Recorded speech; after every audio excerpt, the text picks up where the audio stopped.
Good morning. आज का हमारा टॉपिक है ऋग्वैदिक काल।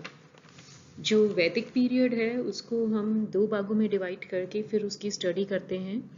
पहला भाग है ऋग्वैदिक काल जो 1500 बीसी से लेके 1000 बीसी तक था, और जो सेकंड है वो है उत्तर वैदिक काल, वो 1000 से 600 बीसी तक का माना जाता है। ऋग्वैदिक काल में मुख्यतः जो वैदिक साहित्य है वो आता है इस टाइम पीरियड में। तो इस वैदिक साहित्य में क्या क्या चीजें सम्मिलित हैं? सबसे पहले 4 वेद। पहला वेद है ऋग्वेद, यह सबसे प्राचीन वेद है। इसमें अग्नि, इंद्र, वरुण, मित्र आदि देवताओं की स्तुतियां हैं। दूसरा है सामवेद। सामवेद है ऋग्वैदिक श्लोकों को गाने के लिए चुनकर धुनों में बांटा गया है, और उसी पुनर्विन्यस्त संकलन का नाम सामवेद है। थर्ड है यजुर्वेद। इसमें ऋचाओं के साथ साथ गाते समय किए जाने वाले अनुष्ठानों का भी पद्य एवं गद्य दोनों में ही वर्णन है। इसमें यज्ञ संबंधी अनुष्ठानों पर प्रकाश डाला गया है। फोर्थ है अर्थवेद। यह वेद जन सामान्य की सामाजिक एवं धार्मिक परिस्थितियों को जानने के लिए इस काल का सबसे महत्वपूर्ण ग्रंथ है। इसमें लोक परंपराओं, धार्मिक विचार, विपत्तियों और व्याधियों के निवारण संबंधी तंत्र मंत्र भी हैं। फिर आता है वेदत्रयी। वेदत्रयी के अंदर ऋग्वेद, यजुर्वेद तथा सामवेद ये तीनों सम्मिलित हैं। इसके बाद में आती है संहिता। जो चारों वेदों का सम्मिलित रूप है उसको संहिता कहा जाता है। उपनिषद यह मुख्यतः 108 हैं, और इसके अंदर रहस्यमयी बातों का वर्णन है। आरण्यक है, ये जंगल में बैठ के ये भी गुरुओं द्वारा लिखे गए हैं। वेदांग, वेदांग के अंदर शिक्षा, कल्प, निरुक्त, व्याकरण, छंद तथा ज्योतिष ये सम्मिलित हैं। अब है कि ऋग्वैदिक कालीन जानकारी के क्या क्या स्रोत हैं। सबसे पहला है साहित्यिक स्रोत। साहित्यिक स्रोत के लिए ऋग्वैदिक संहिता है।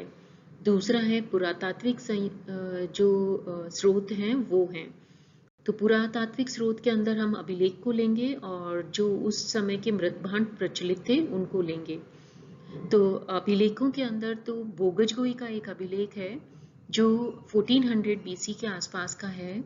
इस अभिलेख में हित्ती राजा और मितानी राजा के मध्य हुई संधियों के साक्षी के रूप में वैदिक देवताओं इंद्र, वरुण, मित्र और नासत्य का उल्लेख हुआ है।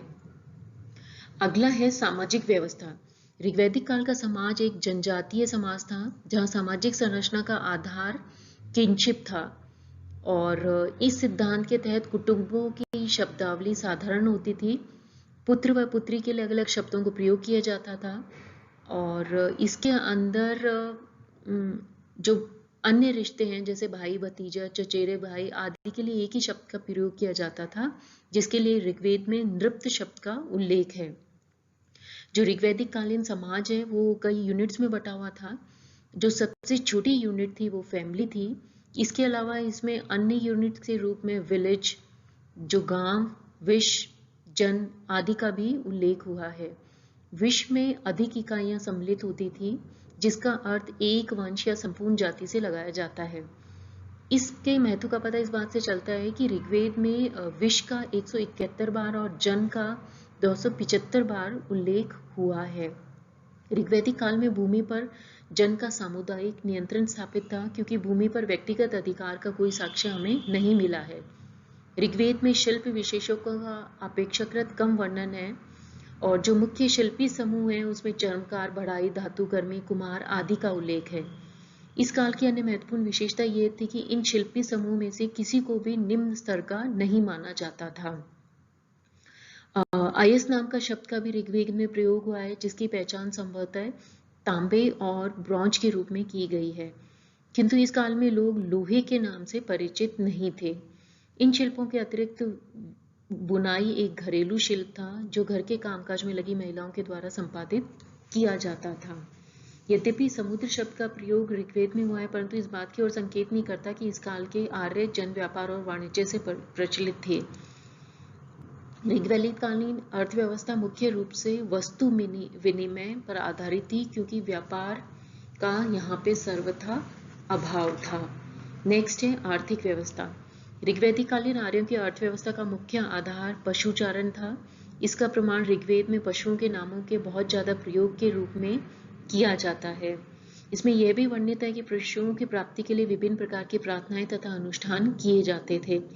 इस काल में पशु आय के प्रमुख साधन के रूप में था। गाय का इन पशुओं में सबसे महत्वपूर्ण स्थान था और संपत्ति का इसे प्रमुख स्रोत माना जाता था। इसे अघन्य अर्थात न मारने योग्य कहा गया है। ऋग्वेद में कृषि से संबंधित प्रक्रिया चौथे मंडल में मिलती है। ऋग्वेद संहिता के मूल भाग में कृषि के महत्व के केवल 3 शब्द प्राप्त होते हैं। एक है उर्दर, धान्य और संपत्ति। कृषि योग्य भूमि को उर्वरा एवं क्षेत्र कहा जाता था।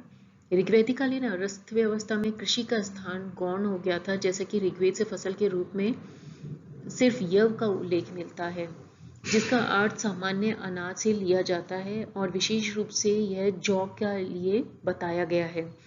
कृषि कार्य में संभवतः लकड़ी के बने हलों का उपयोग होता था। संभवतः इस काल में कृषि वर्षा पर निर्भर थी, मगर कृषक सिंचाई के परिचित नहीं था। राजनीतिक व्यवस्था। ऋग्वैदिक काल में राज्य का मूल आधार परिवार था। परिवार का मुखिया कुलप कहलाता था, जो कि गोत्र संबंधों से बंधा रहता था। गोत्रीय संबंधों का मूल आधार होता था। गोत्रों के आधार पर ही गांव का निर्माण होता था, जिसका प्रमुख ब्राह्मणी होता था। अनेक ग्राम मिलकर विश बनाते थे, जिनका प्रधान विशपति होता था। विश से जन बनता था, जो तत्कालीन समाज की सबसे बड़ी राजनीतिक इकाई थी, जिसका प्रधान राजा होता था। इस काल में द्रुह, यदु, तुर्वस, अनु एक संगठित जन थे, जो पंच जन कहलाते थे। शुरुआत में राजा सामान्यतः सैनिक नेता ही होता था, जिसे बलि अर्थात एक प्रकार का कर प्राप्त करने का अधिकार होता था। इसके अलावा यह युद्ध में लूटे गए माल में से भी बड़ा भाग प्राप्त करने का अधिकारी होता था। कबीलों के आधार पर बने बहुत से संगठनों का ऋग्वेद में उल्लेख मिलता है, जैसे सभा, विदत, समिति और गण। ये संगठन विचारात्मक, सैनिक और धार्मिक कार्य देखते थे एवं राजा के ऊपर नियंत्रण रखने में योगदान करते थे। इसमें सभा और समिति का महत्वपूर्ण स्थान था। उत्तर वैदिक काल की रचना अथर्ववेद में इन्हें प्रजापति की 2 पुत्रियां कहा गया है। ऐसा माना जाता है कि सभा जन के वृद्ध लोगों की परिषद होगी, जबकि समिति साधारण जन की सामान्य परिषद थी। ऋग्वेद में विदत नामक संगठन का भी उल्लेख मिलता है, जिसके बारे में माना जाता है कि इन सभी संस्थाओं में सर्वाधिक प्राचीन थी और इसमें महिलाएं भी भाग लेती थी। अगला है ऋग्वैदिक कालीन धर्म। ऋग्वैदिक कालीन लोगों का आर्य का धर्म बड़ा सरल था। वे लोग पूर्णतः ईश्वरवादी थे। उन्होंने प्रकृति संबंधी विचारों का आध्यात्मिक आधार पर प्रतिपादन किया, न कि वैज्ञानिक आधार पर। ऋग्वैदिक आर्य सांसारिक समृद्धि और सन्मार्ग प्रदर्शन के लिए देवों की आराधना मूर्तियों के माध्यम से नहीं होती थी, बल्कि स्तुति अथवा यज्ञ के लिए प्रचलित अग्नि में दूध, घी, सोम, मधु और अन्न की मंत्र सहित आहुति द्वारा होती थी। देवताओं को मुख्यतः 3 भागों में बांटा गया है: पृथ्वी, वायु और अंतरिक्ष। जो पृथ्वी स्थान के देवता हैं उसमें अग्नि, सोम, पृथ्वी, बृहस्पति, सरस्वती आदि सम्मिलित थे।